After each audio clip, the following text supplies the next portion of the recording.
Bonjour, merci avant toute chose d'être venu à notre atelier. J'espère que les speakers et les calls qu'on vous propose, les présentations qu'on vous propose vont vous intéresser. On va commencer d'abord par nos vœux. J'imagine que mes autres collègues ont fait de même. Donc, meilleurs vœux pour cette année. Et pour nous, c'est aussi une année un peu particulière. Et les assises en sont aussi, un point d'orgue. Donc, c'est notre 50e anniversaire.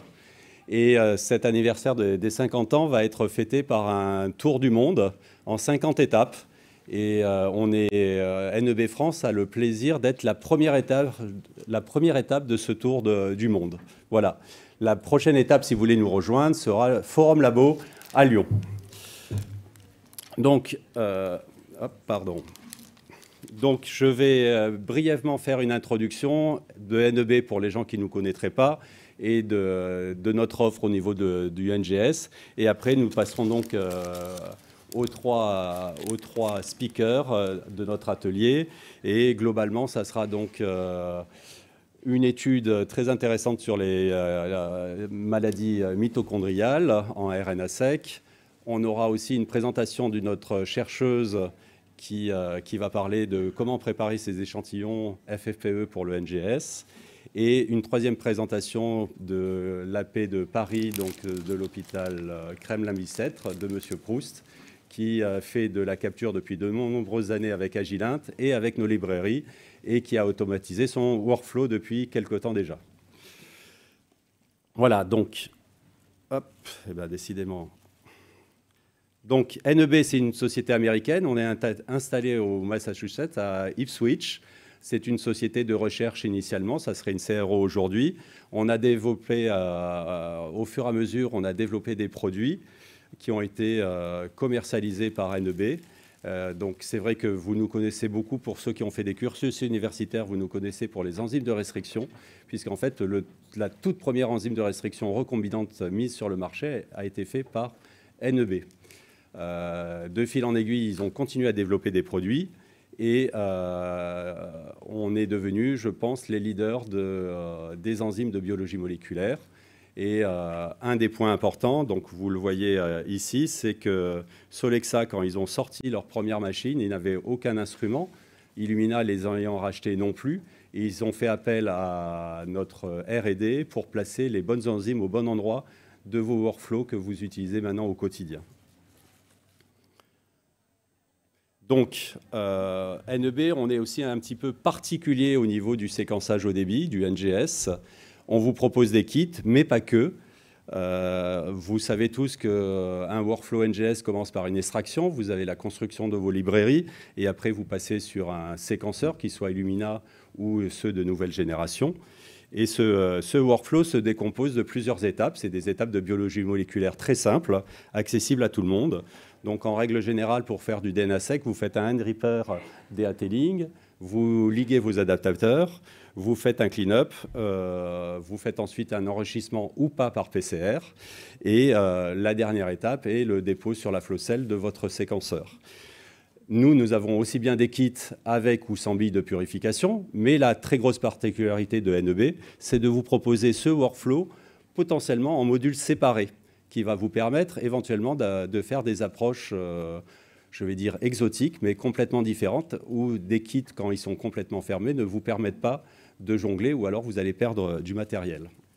Donc ça, c'est la grosse particularité de nos workflows, c'est d'avoir soit le workflow complet en main, soit de pouvoir déstructurer votre workflow et faire ce que vous désirez faire avec. Donc, le cœur du workflow, c'est le DNA sec avec les briques end-repair, adaptation des ligateurs, clean-up, PCR enrichissement et un nouveau clean-up. Et ces briques vertes, qui sont représentées par ces briques vertes, on va les retrouver dans différents et de nombreux workflows chez nous. Alors, ce n'est pas qu'une image marketing d'avoir la même brique pour tous les workflows, c'est vraiment exactement les mêmes enzymes, la même formulation à la même concentration, sur tous les workflows. Là où vous voyez une brique verte, vous pouvez vous dire que vous avez la même brique verte dans tous les workflows à votre disposition. Donc, ce n'est pas juste du théorique, c'est vraiment de la pratique. Donc, ce qui permet pour les très grosses plateformes de pouvoir jongler entre DNA sec et RNA sec beaucoup plus facilement. et de jongler au niveau des commandes et du workflow au quotidien, de pouvoir jongler plus facilement sur leur plateforme. Donc, l'idée de NEB derrière, ça a été de réduire les coûts, parce que le NGS, ça coûte cher, les flow cells, c'est jamais très donné. C'est de gagner du temps. Donc, on essaye régulièrement de vous proposer des workflows de plus en plus courts. Des nouveaux workflows sont arrivés et sont à votre disposition pour gagner du temps, mais tout en conservant la qualité de vos datas, ça c'est primordial, et la qualité de vos réactions. Donc, on est dans plein de domaines. Si vous faites de la capture, on peut intervenir si vous n'êtes pas entièrement satisfait par vos librairies. Donc voilà, n'hésitez pas à venir nous voir si même vous pensez que ce n'est pas possible. Peut-être que nous aurons une solution à vous proposer. Voilà, donc on va commencer par la suite. Donc, on a 3 ateliers. La première présentation sera du professeur Julie Stéphane de l'hôpital Necker. Nous aurons une deuxième présentation. Alors, hop, décidément. Une deuxième présentation qui malheureusement ne sera pas de visu. Notre chercheuse pouvait venir au mois d'octobre à Paris. Et elle a eu d'autres contraintes qui ont fait qu'elle n'a pas pu se déplacer physiquement. Par contre, elle a eu la gentillesse de préparer une vidéo. Donc, on vous présentera la vidéo. Vous pourrez poser vos questions. Par la suite, on y répondra aux besoins. Et la dernière présentation sera faite par M. Proust de Kremlin B7, donc sur les workflows automatisés, la capture dans une routine de génétique. Voilà, donc la parole maintenant au professeur Stéphane. Je vous laisse venir.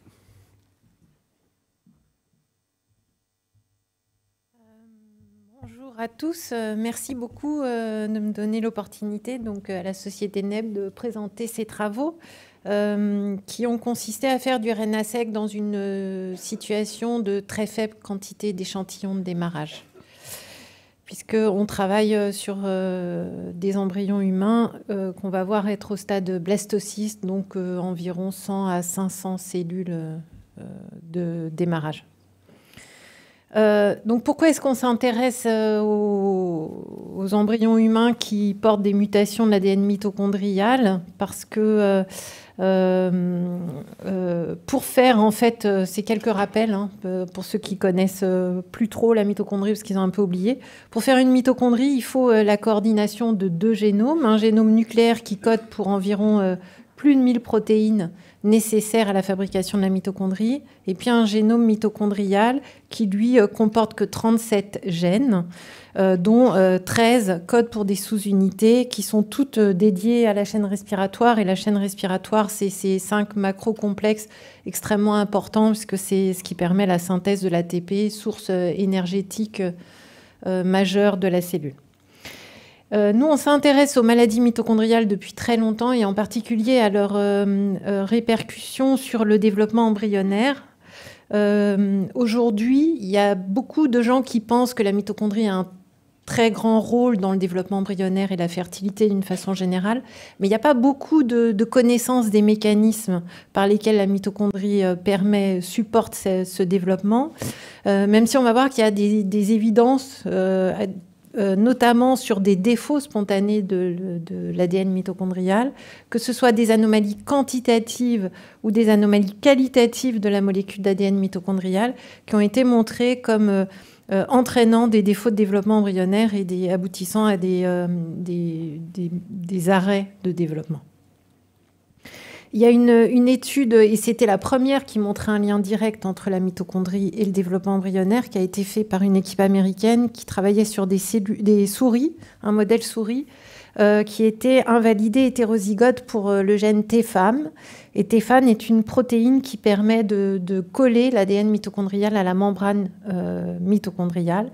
Et lorsque vous n'avez pas la protéine TFAM, vous perdez l'ADN mitochondrial. Et donc, vous entraînez ce qu'on appelle une déplétion, c'est-à-dire une réduction des copies d'ADN mitochondrial par cellule et donc vraisemblablement des mitochondries. Et donc, dans la souris invalidée T-femme hétérozygote, l'équipe a montré que dans les différents ovocytes de la souris, on avait des ovocytes avec une quantité d'ADN mitochondrial normale, mais également des ovocytes avec très très peu d'ADN mitochondrial. Et ces ovocytes qui avaient très peu d'ADN mitochondrial ne permettaient pas un développement ultérieur de l'embryon, ce qui est un peu logique puisqu'on sait aujourd'hui que l'ADN mitochondrial ne se réplique pas dans les premières divisions cellulaires et que l'embryon vit sur l'ADN mitochondrial qu'il a hérité de l'ovocyte maternel. Et donc, cette équipe a montré qu'il fallait au moins 50 000 copies d'ADN mitochondrial dans l'ovocyte mature pour permettre le développement embryonnaire ultérieur. Et puis les anomalies qualitatives, ça c'est des résultats issus de l'activité de recherche du laboratoire qui a collecté des embryons porteurs de mutations de l'ADN mitochondrial. Et on a montré que pour certaines mutations de l'ADN mitochondrial, et en particulier la mutation 3243 à Donge, on a une augmentation de la quantité d'ADN mitochondrial dans les embryons qui portent la mutation, et c'est quelque chose qui se fait progressivement au cours du développement préimplantatoire, puisque là on voit les ovocytes qui ont finalement une quantité d'ADN mitochondrial qui est équivalente au contrôle, mais on voit qu'au fur et à mesure du développement préimplantatoire embryonnaire, il y a une augmentation de la quantité d'ADN mitochondrial, peut-être pour suppléer aux défauts énergétiques induits par la mutation, par une augmentation de la quantité totale d'ADN mitochondrial et de mitochondrie. Mais ce n'est pas un phénomène qu'on peut généraliser, parce que là, il y a d'autres embryons porteurs d'une autre mutation de l'ADN mitochondrial, et vous voyez qu'on n'observe pas la même chose. Donc c'est probablement mutation spécifique, peut-être que cette mutation, la 3243, est plus sévère, entre guillemets, elle a un retentissement plus important sur le métabolisme cellulaire que la 8344. Alors,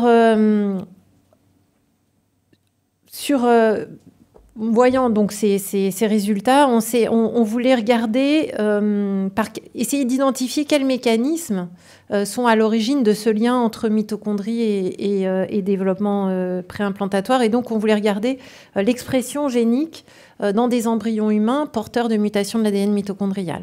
Et donc, c'est Calliope Chatsouvoulou, qui était étudiante en thèse à l'époque dans le laboratoire, qui a mené ce travail et qui donc voulait faire des expériences de RNA sec sur des embryons porteurs de mutations de l'ADN mitochondrial. Et donc, on a réussi à collecter 42 embryons qui provenaient de 25 patientes. 4 portaient une mutation de l'ADN mitochondrial ou une mutation d'un gène nucléaire qui code pour une protéine mitochondriale. Et donc, on a obtenu 9 embryons mitochondriaux, c'est-à-dire des embryons avec des maladies mitochondriales. Et puis, on avait 33 embryons témoins. Et donc, l'idée était de faire du RNA sec sur l'embryon total. À l'époque, on s'était posé la question de faire du RNA single cell, mais sachant que les cellules de l'embryon sont quand même toutes très différentes, elles ont commencé déjà un petit peu à se spécialiser. On a préféré faire sur l'embryon entier pour avoir des résultats un peu plus soutenus. Ce d'autant que les premiers kits qu'on a utilisés pour faire du RNA sec ne fonctionnaient pas du tout avec la très faible quantité d'ARN. C'est-à-dire que quand on obtenait de l'ARN, très souvent, c'était plutôt des contaminants que de l'ARN issu de l'embryon. Et donc, un soir, j'étais au congrès mitochondrie. Je me souviens, j'en discutais avec... Et je traînais, il n'y avait plus personne, on n'était plus que 2, dont la personne du laboratoire NEB. Et je lui disais, je cherche un kit pour faire des librairies d'ARN sur une très faible quantité de matériel, et j'ai énormément de mal à trouver. Et elle m'a dit, mais moi, en fait, j'ai une solution qui est en train de sortir, et donc, si vous voulez, on va la tester. Et donc, on a utilisé donc, le kit développé pour le low input RNA. De NEB, donc c'est Calliope qui a fait les manips, c'est pas moi, mais globalement le kit il est facile d'utilisation pour des gens qui ont l'habitude de faire du NGS. On est parti donc des embryons humains entiers qui étaient âgés de 5, 6 ou 7 jours. Ces embryons ils ont été lysés dans le tampon de lise fourni par le kit. Et une fois que vous avez lysé les embryons, par contre, vous avez très peu de temps pour lancer la manip, c'est l'ordre d'une quinzaine de jours. Donc, il faut vous planifier en amont votre votre décongélation d'embryon. Ensuite, on a fait donc les librairies. On a une étape où on était quand même très très content parce que vous voyez qu'on voyait de l'ARN dans les embryons, qu'on voyait rien dans les contrôles négatifs. Et ça, c'est important. Je réinsiste quand on fait du low input, l'importance de passer des contrôles négatifs qu'on voit pas beaucoup dans les études publiées. Et puis, on avait passé quand même un ARN témoin pour avoir quelque chose, pour être sûr qu'on manipulait correctement. Donc après, on a fini la librairie et après quelques étapes de PCR, vous voyez qu'on avait quand même des profils qui étaient tout à fait adaptés et utilisables en séquençage. Alors là aussi, on a fait plusieurs runs de séquençage, mais l'expérience montre que suivant le run sur lequel vous passez votre échantillon, vous avez des variations inter-run. Et donc, je vous conseille de repasser tous vos échantillons sur un run unique pour éviter ce qu'on appelle les effets batch. Et donc, ça a été fait à l'Institut Imagine par l'équipe de Christine Boll et c'est l'équipe de Patrick Nisquet qui a fait l'analyse bioinformatique et c'est Nicolas Cagnard qui a fait les analyses. Voilà la clusterisation non supervisée. Et donc, vous voyez que les embryons mitochondriaux, globalement, ils ne clusterisent pas. C'est-à-dire qu'il n'y a pas une différence d'expression dans ces embryons qui est suffisante pour dire c'est sûr, c'est ceux-là qui sont atteints de maladie mitochondriale. Il y a d'autres paramètres qui jouent. Il y a le sexe, notamment, qui est connu pour avoir une répercussion importante dès les premiers stades embryonnaires sur l'expression génique. Mais on a vérifié, c'est pas le sexe là qui différencie les embryons. Donc en fait, on ne sait pas très bien. Mais voilà. Donc il n'y avait pas de clusterisation des embryons. Par contre, quand on comparait l'expression génique de ces embryons aux embryons contrôle, on avait un pattern d'expression qui était très homogène dans ces embryons et de façon très intéressante. Les premières choses qui sont sorties et que j'ai vu apparaître, c'était qu'il y avait d'abord essentiellement des gènes down régulés, contrairement à ce que je pensais. Moi, je pensais que quand on n'avait pas beaucoup de mitochondries, surtout qu'on avait fait le papier sur la mutation 3243, quand on avait des mitochondries qui fonctionnaient mal, on avait tendance à en faire beaucoup plus pour compenser le mécanisme. Et donc, je m'attendais à un enrichissement en gènes mitochondriaux. Vous voyez que c'est exactement le contraire. C'est une down-régulation plutôt des gènes, et notamment de beaucoup de gènes qui codent pour des protéines mitochondriales, puisque 10% des gènes réprimés sont des gènes qui codent pour des protéines mitochondriales de façon certaine, puisque issus de la base de données Mitocarta. Donc ça, c'était un résultat hyper intéressant pour nous. Et puis, beaucoup de gènes développementaux, qui sont aussi des gènes exprimés dans l'embryon, mais des facteurs de transcription, etc., sur lesquels je vais revenir. Et très peu de gènes up-régulés, donc contrairement à ce que j'attendais. Mais de façon intéressante, vous voyez les deux gènes qui sont marqués ici et là. Donc, ce sont des gènes qui ne codent pas pour des protéines, ce sont des pseudogènes. Vous savez que l'ADN mitochondrial, vous ne savez peut-être pas, il a tendance à partir dans le noyau et qui fait des pseudogènes nucléaires. Et que donc, notre génome nucléaire est truffé de pseudogènes mitochondriaux dont on ne sait pas du tout à quoi ils servent, qui gênent beaucoup les analyses de gènes mitochondriaux. Et en fait, les deux gènes surexprimés, ce sont des pseudogènes mitochondriaux qui sont partis donc dans l'ADN nucléaire. Et donc, vraisemblablement, peut-être, ça nécessite plus d'expérience, c'est une hypothèse, peut-être que ces pseudogènes, en fait, ils interviennent dans des phénomènes de régulation entre le noyau et sa mitochondrie, puisqu'il faut qu'ils se parlent à un moment pour faire des mitochondries ensemble. Voilà, donc on avait un pattern d'expression commun. Donc là, c'est un zoom sur les gènes mitochondriaux qui sont, dont l'expression est abaissée dans les embryons mutés. Vous voyez que le pattern, il est quand même très homogène dans les différents embryons mutés qui sont en dessous par rapport au contrôle. Globalement, l'ordre de réduction, il est de moitié. C'est-à-dire, si on a, je ne sais pas, 100 ou 200 rides pour ce gène-là, on n'en a que 100 dans les embryons mutés.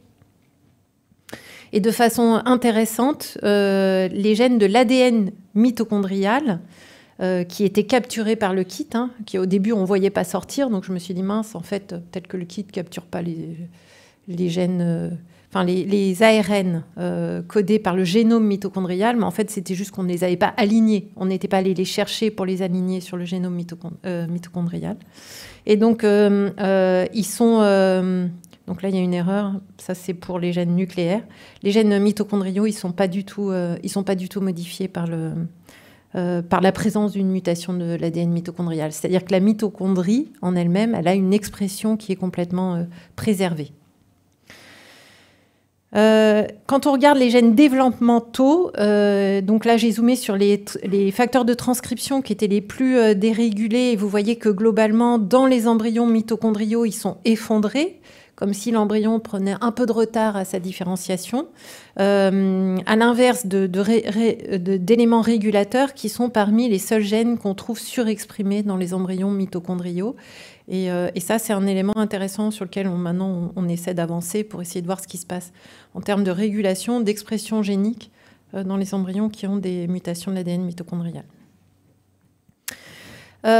Et donc, on a fait tourner tous ces résultats dans un logiciel qui s'appelle Ingenuity, qui permet, parce que vous avez beaucoup de gènes quand même qui sortent, hein, qui vous permet un peu de voir les grandes fonctions et les grands pathways qui sont dérégulés dans les cellules que vous analysez. Et de façon quand même très intéressante, vous voyez qu'on trouve des désordres mitochondriaux, des anomalies de la chaîne respiratoire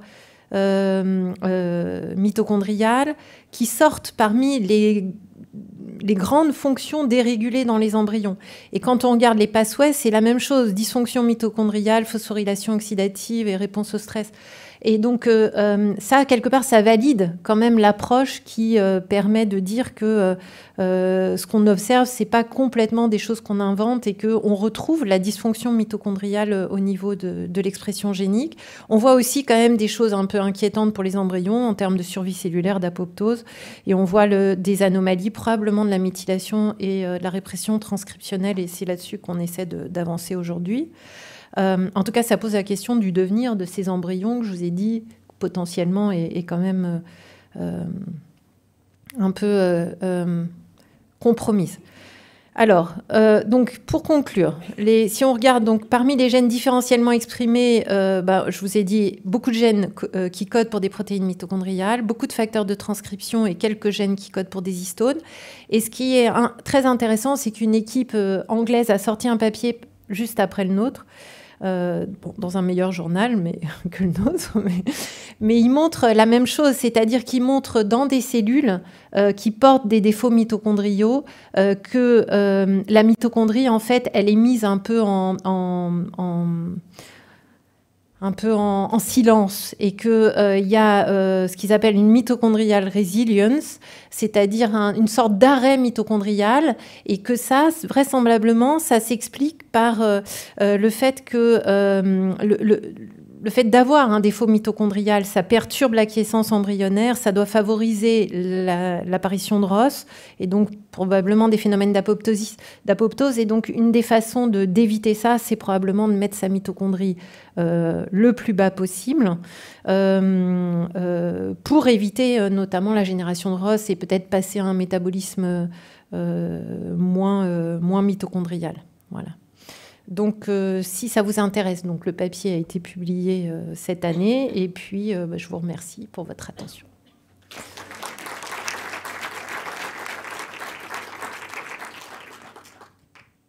avez des questions ? Oui. Ça marche. Oui, bonjour Julie. Est-ce que tu as observé une augmentation des enzymes de la glycolyse ? On peut s'attendre à, lorsqu'il y a une diminution de la fonction mitochondriale, pour que la cellule puisse continuer à produire de l'énergie et survivre, produire de l'ATP via la glycolyse.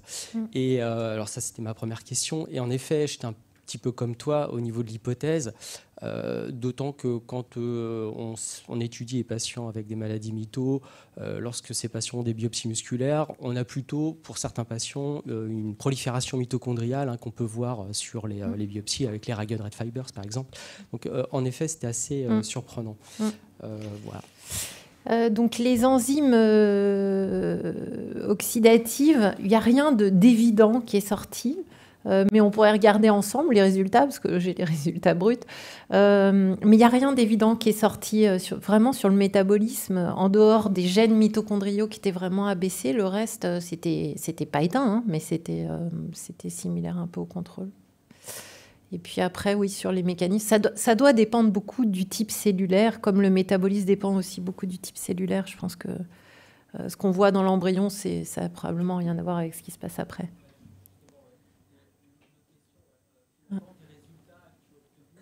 Est-ce qu'ils sont transposables à ce qui peut se passer ultérieurement après la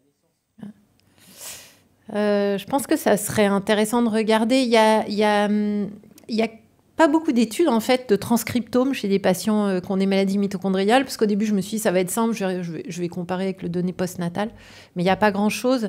Et alors c'est un peu compliqué parce que quand on a des mutations de l'ADN mitochondrial, c'est quand même très hétérogène dans un tissu, c'est pas très facile, c'est pas tout ou rien, c'est pas atteint, non atteint. Mais bon, je pense que c'est quand même très cellulaire dépendant. Par contre, ça peut être des biomarqueurs intéressants à tester dans le cadre du développement embryonnaire chez des patients qui n'ont pas de maladie mitochondriale, de voir s'il y a des effets peut-être de stress oxydant ou de choses comme ça dans le cadre de l'infertilité. On a peut-être le temps d'une autre question. Oui.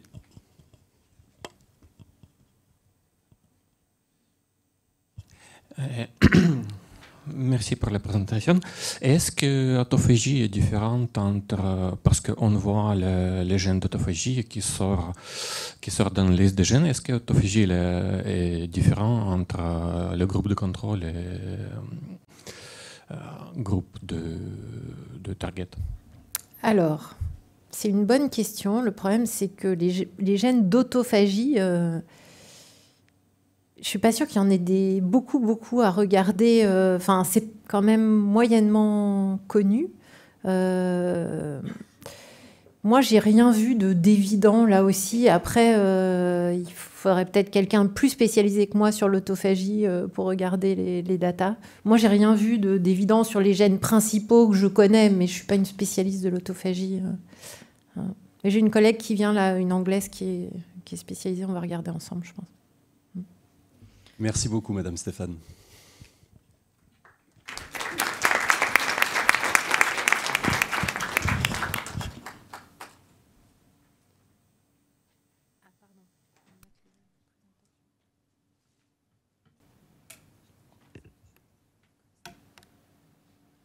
Hi everyone, my name is Maggie Heider. I'm a development scientist in the NGS team at New England Biolabs. I'm speaking to you today from our headquarters in Ipswich, Massachusetts, which is just north of Boston. And today I'm going to talk about some novel enzymatic solutions we've been working on and recently released for FFPE DNA library prep. As many are probably aware, there's quite a spectrum of quality of DNA samples that you can work with. And the quality of those samples is heavily dependent upon the source material you get them from, with FFPE tissue typically considered one of the most challenging. And that is because it is challenged both typically by very low input amounts as well as heavily damaged DNA. So FFPE, this is formalin-fixed paraffin-embedded tissue. It's the primary method used in the clinical setting for the fixation and storage of patient surgical samples. And it's been used really for decades by pathologists as a method for preserving samples and doing histology for diagnostics. But more and more, people are also interested in getting the DNA out of these blocks and sequencing them to identify patient mutations. And unfortunately, the DNA that you get out of these blocks is heavily damaged, from the formalin fixation process to the sometimes long-term storage at room temperature, as well as the harsh process required for extracting DNA out of these blocks. So typically the DNA is, get very low yields, and it's already heavily fragmented with a lot of these jagged ends and damaged DNA bases, particularly cytosine deamination and oxidative damage. And this causes a lot of issues for NGS library prep. Typically, these libraries will have lower yields and worse complexity, undesirable sequencing metrics like chimeric reads, and false positives will result from these damaged DNA bases, which is particularly problematic that people are using these samples for patient mutation applications. So given all of these challenges, we decided to take an enzymatic approach to addressing some of these issues. And the first thing I'm going to talk about is our new DNA repair mix, FFPE DNA repair version 2. This is a mixture of different DNA repair enzymes that specifically recognize types of damage and fully repair that. Resolving those damaged DNA bases helps to improve the sequencing accuracy from these samples, but it also, in addition to fixing nicks, gaps in abasic sites and blocked ends, can help to boost the conversion of this damaged material into library. And by doing so, this can help to improve the yield and complexity of your library. Additionally, when we use it in combination with our ultra-shear fragmentation mix in particular, we are able to actually improve the insert size by repairing nicks and gaps prior to fragmenting. So then the next thing is the NEBNext UltraShear. This is an enzymatic fragmentation mix. It's a time-dependent fragmentation, but beyond that, it also improves the quality of the data that you get from FFPE samples. So we developed this mix specifically for FFPE and to try to address some of those challenges. And it's important to note that even samples that are already highly fragmented will benefit from treatment with UltraShear. So we will not over-fragment the sample and actually improve the quality of the data that you can get. And I'll show you some data to that point. And then finally, we developed the MYSTIC FFPE PCR Master Mix. And the goal for this mix was to be compatible with any type of application, but in particular, to keep in mind that many people working with these samples will be going into hybrid capture workflows. So typically, higher numbers of PCR cycles are required during the library prep process to generate yield required to go into a hybrid capture reaction. And this mix is developed to try to minimize be resistant to overamplification and to maintain data quality across very high numbers of cycles. So the convenience with using this would be in a clinical setting where you may have varied qualities and input amounts of samples, and you could apply a single cycling condition without compromising the data. And you would not have to tweak conditions based on sample. So with these 3 new enzymatic developments, we decided to bring them together to develop a workflow specifically for FFPE DNA.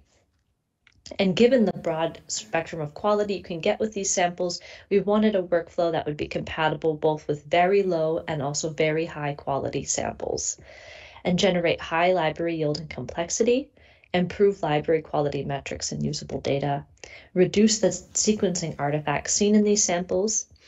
And as always with enzymatic workflows, it's very automation friendly and flexible.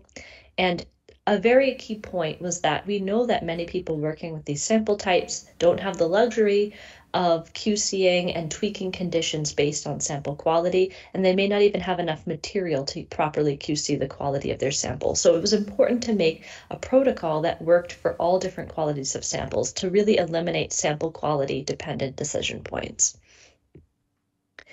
So I wanted to highlight the importance of combining our DNA repair with ultra-shear fragmentation. And what I want to make the point of is that combining these two really helps to enable the highest library yields. So what I'm showing here is total nanograms of library for different qualities of FFPE samples.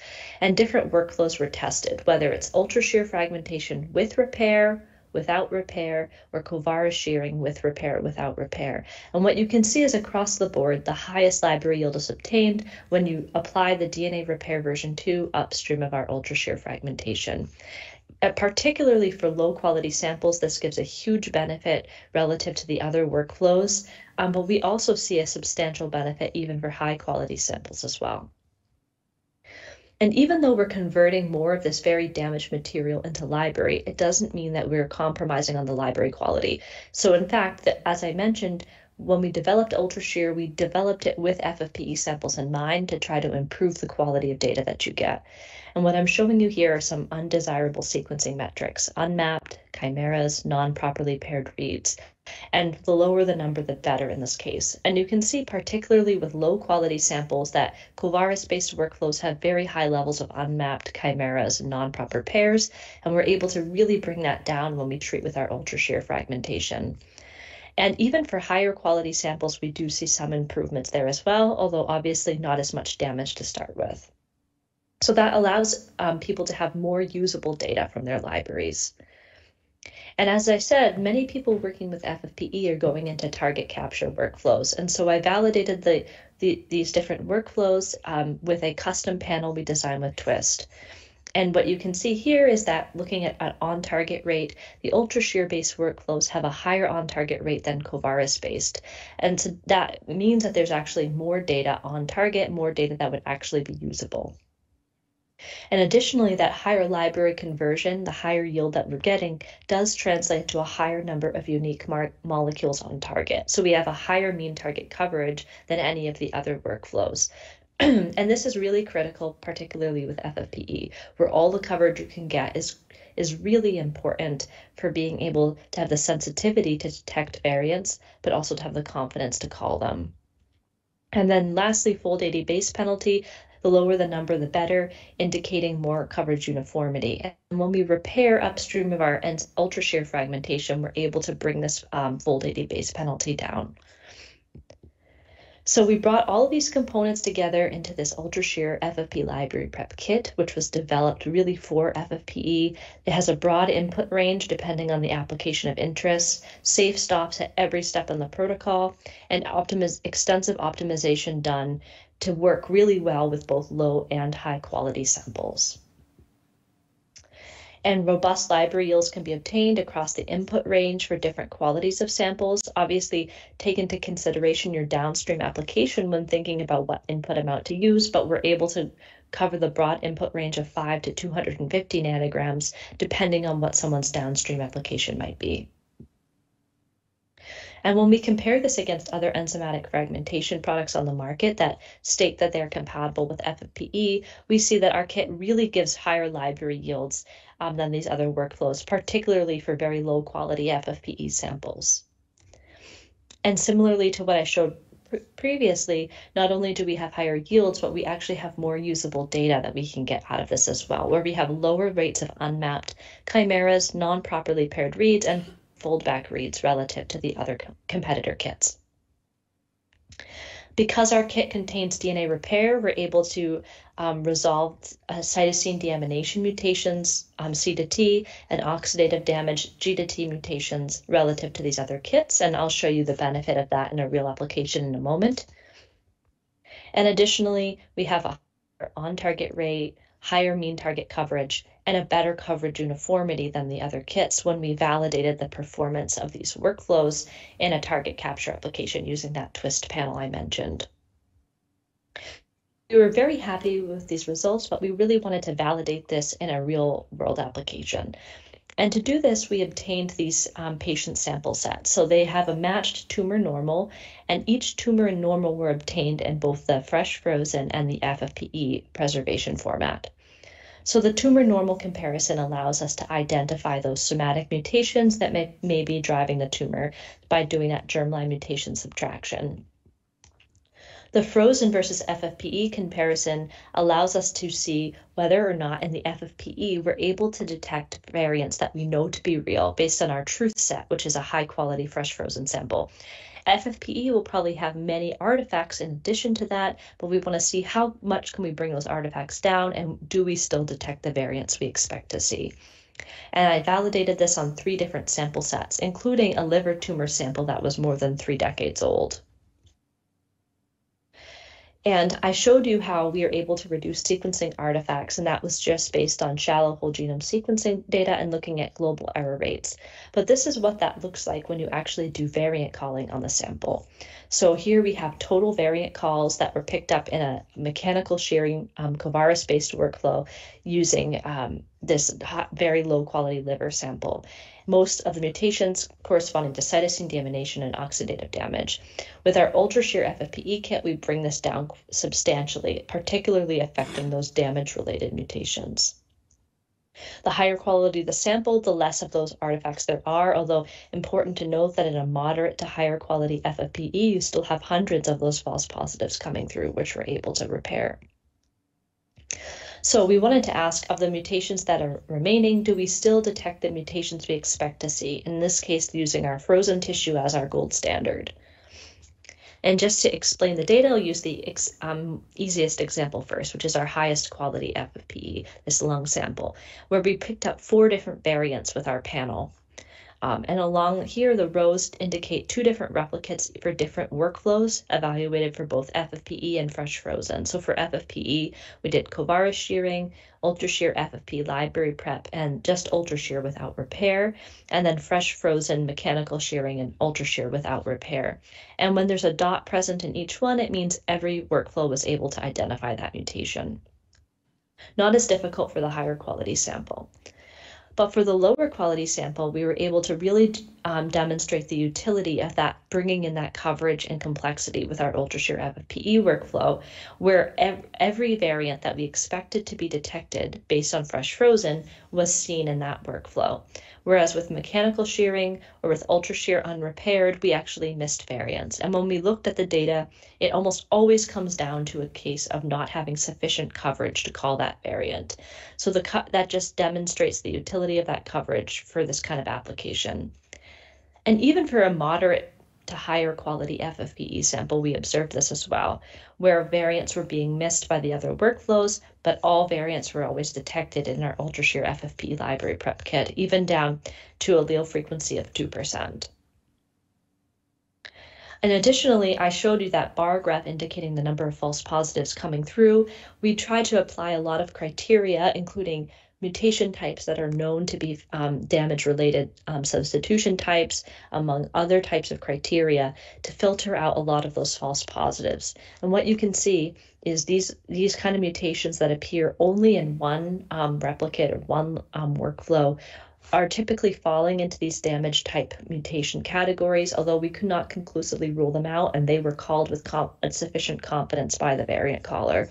And you can see that we have a lot more of those coming through in our mechanical sheared workflow than we do with our UltraShear FFP library prep kit. So we're happy to say that we were actually able to detect all of the mutations that we expected to, that were observed in fresh frozen using our UltraShear FFP library prep kit. And in addition to being able to have the sensitivity to see those mutations, we also had improved accuracy by reducing these false positives coming through by repairing DNA damage. So the UltraShear FFP library prep kit is available for purchase. This is a kit that really was designed from start to finish for FFPE samples, involving a number of different new enzymatic developments to address these kind of challenges. It gives us high yields for target enrichment, high quality, high complexity libraries with more usable data. We repair sequencing artifacts from DNA damage. We validated this with real patient sample sets to show that we have higher confidence and sensitivity and somatic variant calling. It's compatible with both low and high quality FFPE samples, as I showed, both with the basic metrics as well as with the variant calling study, and it's automation friendly. And I lastly just also wanted to highlight that our UltraShear fragmentation was developed really for FFPE originally, but is also now since been used very effectively for methylome analysis, where it maintains accuracy of methylation calls as well. And so definitely check that out as well for our enzymatic methyl-seq kit. And I want to thank you for your attention and for this opportunity to speak to you today. And we'd be happy to take any questions that you might have. Thank you.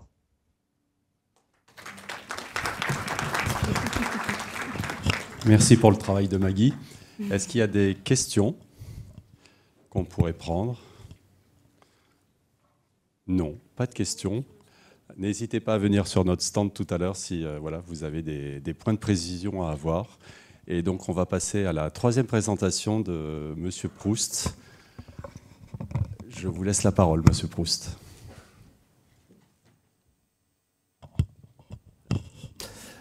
Bonjour à tous, donc je suis M. Proust, je suis l'ingénieur de la plateforme de génétique constitutionnelle du CHU Bicêtre et je vais vous parler de l'importance d'être équipé d'une plateforme robotisée pour la préparation essentiellement des librairies et un petit peu de capture. Alors, je vais d'abord faire un petit rappel dans le contexte de la mise en place de notre robotique. Un petit rappel aussi sur les différentes étapes de préparation qui ont déjà été énumérées, mais pour lesquelles je vais aborder rapidement les limites et les risques associés qui nous ont conduits à robotiser cette préparation de librairie. En termes d'automatisation, je vais vous parler ensuite de l'évolutivité en termes d'adaptation aux nouveaux réactifs qui sont susceptibles d'arriver au cours des développements des fournisseurs, avec une comparaison rapide d'une technique manuelle versus la technique robotisée que l'on utilise, et une évaluation sur 5 ans de notre processus robotique.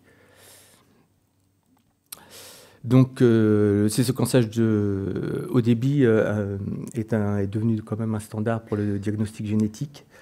Nous utilisons, nous, pour le séquençage, la technologie Illumina. Par contre, la mise en œuvre, initialement, enfin, en tout cas, comprend toujours en termes de technique manuelle de nombreuses étapes de pipetage.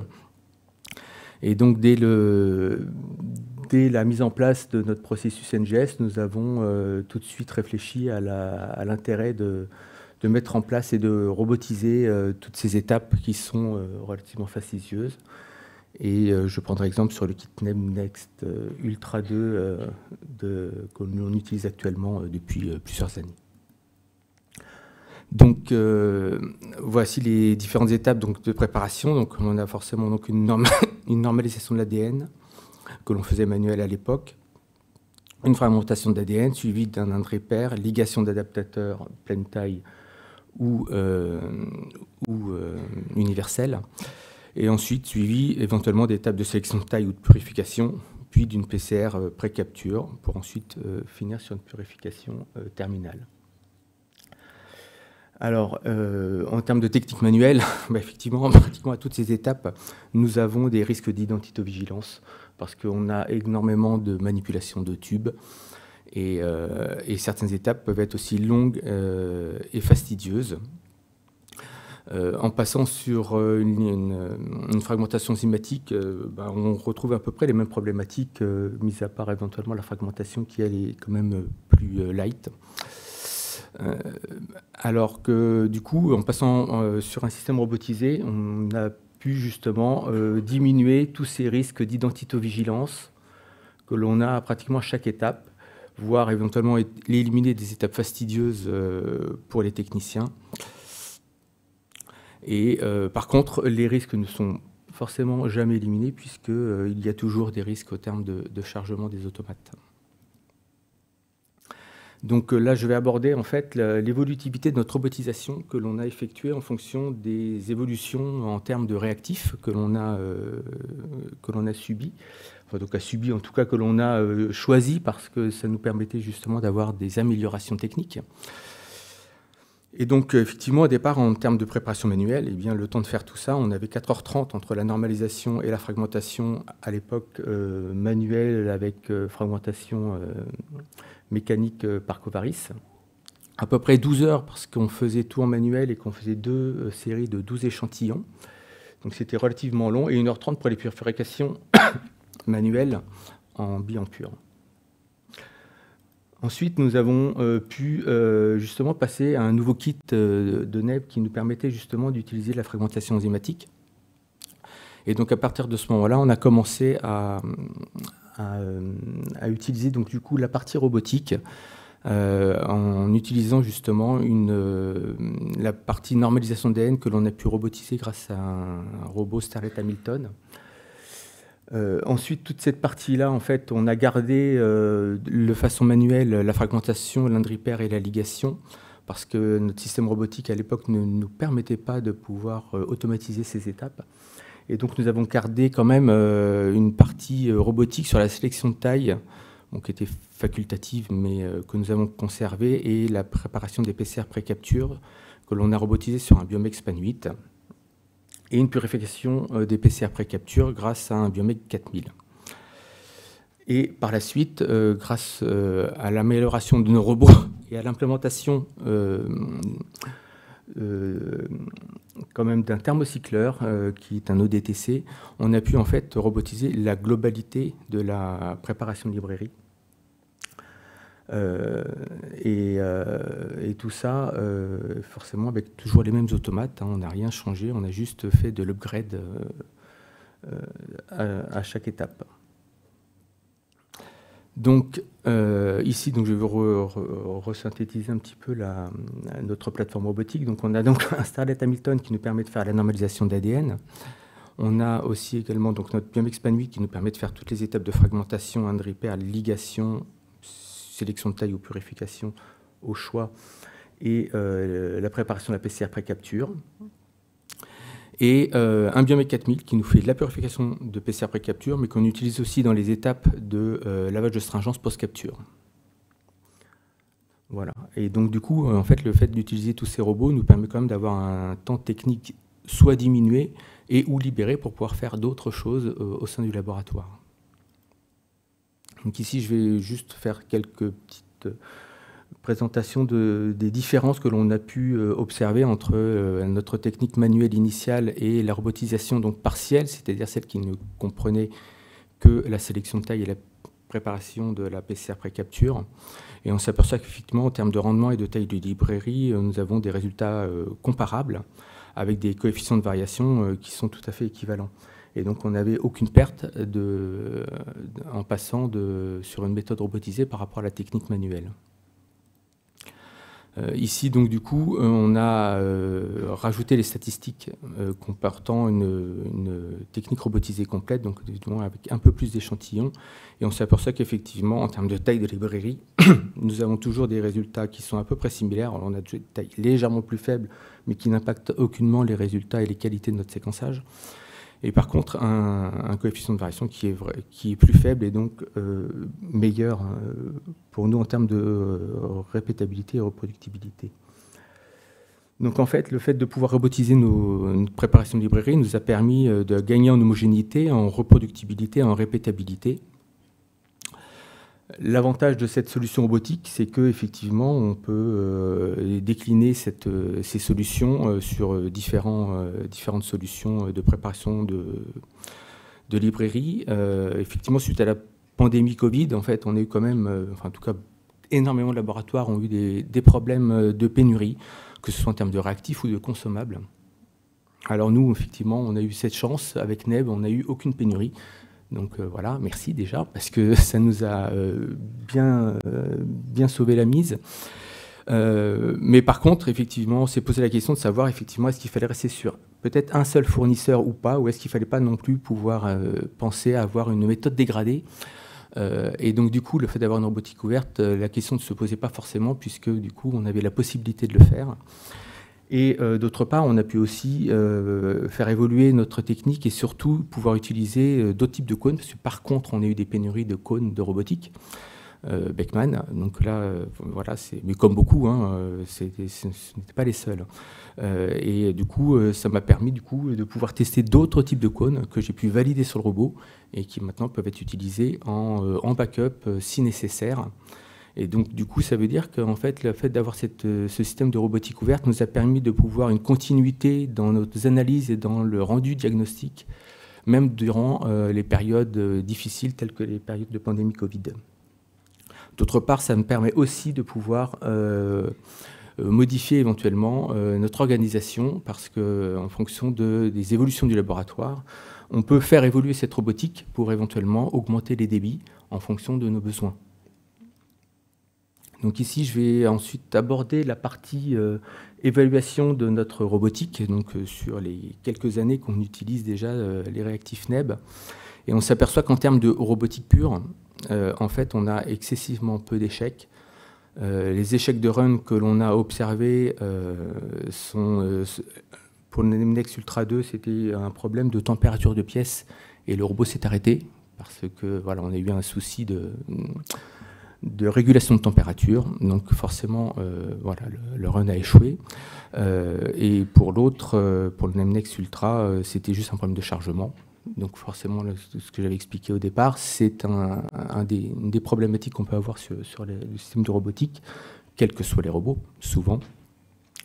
Et en termes d'échecs de librairie, eh bien, en fait, on n'a presque rien du tout. C'est vraiment des échecs très ponctuels et qui représentent presque rien, en fait. On a excessivement peu d'échecs à ce niveau-là.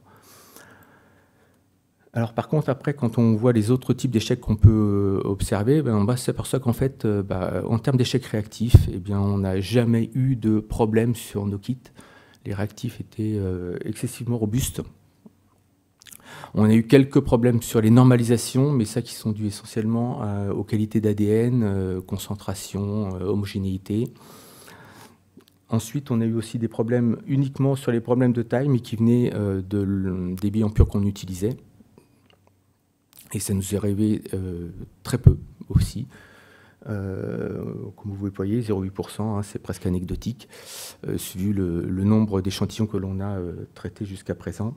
Après, on a eu des problèmes effectivement de couverture 20X, qui étaient essentiellement dus au problème d'un thermocycleur, qu'on utilisait pour la partie de PCR, pour la partie de robotique partielle, où on faisait encore les étapes d'un dripper, fragmentation et ligation indépendamment. Et puis des problèmes d'indexing, ça c'est uniquement effectivement des inversions d'adaptateurs qui ne sont plus possibles maintenant que notre robotisation complète, puisqu'on travaille en plaque, et que donc du coup on n'a plus de problème sur ces problèmes d'indexing. Alors pour conclure, notre robotique elle nous a permis quand même de pouvoir diminuer notre temps technique ou éventuellement de pouvoir le redispatcher en fonction de nos autres activités, puisque le travail est fait en partie par notre robot. Il nous a permis aussi d'augmenter notre fiabilité en termes d'identité-vigilance, puisqu'effectivement on a beaucoup moins de risques d'erreur. Ensuite, on a une augmentation de la répétabilité qui est quand même très bonne, avec une homogénéité de librairie également, qui nous permet aussi de pouvoir évaluer en fait les critères qualité et d'avoir un indicateur en termes de maintien de compétences en fait, qu'on utilise, qui est tout simplement la taille d'insert ou la taille de librairie, puisqu'effectivement, étant donné que tout est robotisé, toutes les étapes sont homogènes, et ça nous permet effectivement de vérifier qu'il n'y a pas de dérive en termes de technique. Ensuite, effectivement, la flexibilité. La flexibilité provient forcément de l'adaptabilité éventuellement à de nouveaux réactifs ou à l'évolution des réactifs en fonction des cas, et éventuellement de pouvoir effectivement jouer sur les consommables. On a l'opportunité, nous, et on a le projet de pouvoir augmenter le débit, et donc de passer de 48 échantillons à 96 échantillons. Effectivement, la robotique a aussi un avantage, c'est qu'on a une meilleure traçabilité de ce qui est fait. Et il y a même maintenant des robots qui sont équipés de vidéos et qui peuvent même permettre de savoir où est-ce que le robot a planté si on n'est pas devant. Donc, ce qui peut être effectivement très intéressant. Par contre, effectivement, pour gérer tout ça, il faut quand même un personnel formé en termes de programmation sur la robotique. Avec des robots qui sont quand même relativement pas trop compliqués à programmer, parce qu'effectivement on ne le programme pas tous les jours, et donc du coup moins on y est dessus et plus c'est compliqué d'y revenir plus tard si la programmation est très complexe. Après effectivement il y a toujours un coût d'investissement, parce qu'effectivement on a quand même 3 robots différents, mais l'avantage c'est que ces 3 robots peuvent être utilisés pour presque tout. Et ensuite, le choix évidemment du robot est aussi important, parce que effectivement, sans robot performant, ça ne fonctionne pas. Et ce qu'il faut surtout mettre en perspective, c'est qu'effectivement, toute cette robotique et tout ce processus ne fonctionne qu'en synergie, c'est-à-dire que on ne peut avoir de bons résultats que si on a des réactifs performants et une robotique performante. Et l'un ne va pas sans l'autre. Voilà. Eh bien, écoutez, je vous remercie, et je remercie toute l'équipe de la plateforme de génétique constitutionnelle. Des questions ? Bonjour. Moi, j'ai une question concernant le choix des robots. Justement, à la fin, vous avez dit que vous avez 3 robots différents. Oui. Est-ce que vous avez essayé de tester en uniformisant les différents robots ? Alors déjà, la première chose, c'est qu'il y a déjà une histoire de coût. On a été un petit peu limité, effectivement, étant à l'AP, on a pu au départ n'investir que sur un Hamilton. Le problème de l'Hamilton, c'est qu'il est excessivement complexe, et que donc il est très peu adapté, en tout cas sur du long terme, quand on n'est pas un grand spécialiste en programmation, c'est très compliqué de revenir dedans. Donc au final, n'est pas très... Enfin, pour mon point de vue, en tout cas, c'est pas très évolutif de ce point de vue-là. Et dès qu'on veut rentrer dedans, quand on modifie un programme, ce que j'ai voulu faire il n'y a pas si longtemps, c'est très complexe. Alors qu'effectivement, Beckman, on avait déjà testé tous ces robots, hein, parce qu'on avait participé à l'appel d'offres pour la GEPS. Et donc, on avait testé le Tecan, Biomec, Eppendorf et Hamilton. Et effectivement, pour nous, en tout cas, en termes de qualité, Hamilton et Beckman étaient très bons. Peut-être Hamilton un peu meilleur en termes de qualité de pipetage, mais par contre, en termes de fonctionnalité, les Biomec étaient bien plus performants de notre point de vue. Et donc, du coup, c'est pour ça qu'on a investi sur des Biomec, des Beckman. Et on est tout à fait content parce qu'en fait, on a très peu, enfin pratiquement aucun problème sur ces robots. On peut les faire évoluer facilement. Donc, du coup, on a pu justement intégrer un thermocycler. Et c'est ça qui aussi était très important parce que maintenant, toutes les étapes peuvent être robotisées, ce qui n'était pas le cas au début. Ça nous a augmenté aussi les débits. Hein. On faisait 24 échantillons en 18-19 heures, alors que maintenant, en 6 heures, on en fait 48. 7 heures, une journée, quoi. Donc voilà, c'est vraiment très appréciable. Une autre question ? Oui. Merci. Bonjour Alexis. Je voulais savoir, tous les programmes qui sont rentrés sur les automates, est-ce que si par exemple tu veux faire du RNA sec, sur panel ciblé, vous avez prévu des programmes? Est-ce que c'est des programmes sur lesquels tu peux jouer pour améliorer si tu as des prélèvements en paraffine? Est-ce que c'est quelque chose de figé ou quelque chose sur lequel tu peux intervenir? PCR, temps de fragmentation? Alors, on peut tout modifier. Tout? On peut tout. Mais après, la limite, ça va être la capacité du robot. C'est-à-dire que plus on a un robot petit et plus c'est difficile parce qu'on n'a pas assez d'emplacement, il faut le recharger trop souvent, pas assez de cônes, voilà, et ça ne fonctionne pas. Après, tant qu'on a un système qui permet de maintenir au froid, de pouvoir gérer les montées et descentes en température, donc avec un thermocycler, après, éventuellement une agitation pour certains, pourquoi pas. Après, c'est une histoire de réactif, hein, donc du coup, on s'adapte en fonction. Voilà. Après, les agitations, on les fait par aspiration refoulement et pas par agitation vortex, hein. Mais ça fonctionne très bien. À ce niveau-là, c'est pas un gros problème. Après, une fois qu'on sait programmer, on peut toujours se servir des programmes existants et de s'en inspirer pour la suite. Donc, au final, voilà, ça prend du temps parce qu'il faut quand même le faire, et il faut quand même les tester surtout, et ça, c'est ça qui prend le plus de temps. Il faut valider. Et donc là, voilà, c'est le plus long et le plus complexe, en fait. Et supposons que tu as une partie de tes réactifs qui vont subir de la librairie jusqu'à la capture, mais que tu voudrais introduire à la fin de ta librairie, une librairie que tu aurais fait manuellement pour des raisons X. Est-ce que ça, tu peux stopper, te dire, bon voilà, les librairies sont faites, j'introduis une librairie, par exemple, faite manuellement, pour que la capture se fasse en même temps?